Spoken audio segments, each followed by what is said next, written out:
selanjutnya adalah kita akan membahas tentang bisnis risk. Risiko-risiko apa saja yang dialami oleh eksportir maupun importir dalam kegiatan ekspor dan impornya.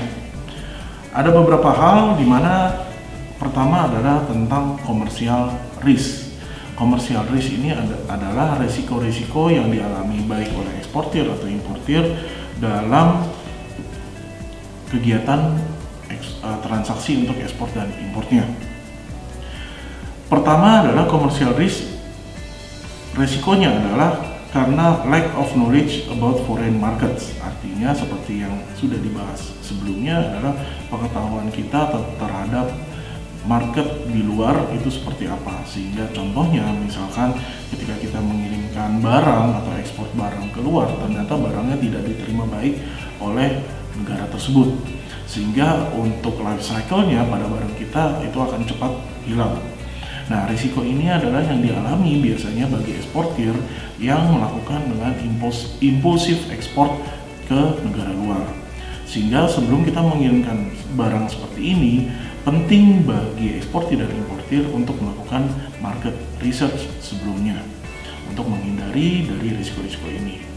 Kedua adalah ketidakmampuan adaptasi pada produk di negara luar tersebut. Bisa saja dari kondisi barang, spesifikasi barang, atau dari demand barang tersebut. Contohnya adalah kita bisa lihat misalkan dari musim di negara tersebut. Ketika kita mengirimkan buah atau sayur misalkan ke negara tersebut, kita harus mengetahui dalam waktu berapa lama buah atau sayur di negara tersebut itu bisa mempunyai waktu untuk kadaluarsanya. Nah, tentunya di negara-negara yang iklimnya tropis itu untuk buah dan sayur ini akan makan waktu lebih cepat dibandingkan negara-negara yang mungkin ketika dikirimkan dalam winter. Lalu berikutnya adalah longer transit time, di mana dibutuhkan waktu yang lebih lama dalam transit, sehingga kita harus tahu dari posisi port mana ke port mana dengan membutuhkan waktu berapa lama. Sehingga dari sini barang yang kita kirimkan itu bisa sesuai dengan spesifikasi. Tentunya biasanya ada penyesuaian dari bentuk kontainer atau kargo, kita bisa menyesuaikan. Lalu berikutnya adalah dengan kompetisi. Maka dari kompetisi ini saya selalu bilang adalah kita gunakan kompetisi itu untuk menjadi hal yang baik, di mana kita bisa belajar dari kompetitor untuk mempunyai standar atau hal-hal apa saja yang perlu dilakukan untuk kita bisa menyesuaikan adaptasi produk kita di negara tersebut.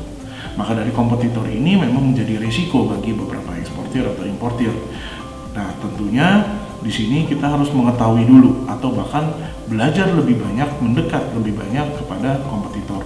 Sehingga dari kompetitor ini kita akan bisa belajar draftnya atau karakter dari perusahaan, sehingga bagaimana sih kok kompetitor ini bisa survive di negara tersebut.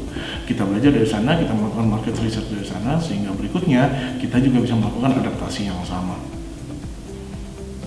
Lalu semua hal ini bisa dikurangi atau kita bisa mengurangi risikonya adalah dengan melakukan forecasting techniques atau dengan melihat market research-nya di negara tersebut, sehingga risiko-risiko ini akan dapat berkurang jauh dibandingkan dari yang kita ekspektasi.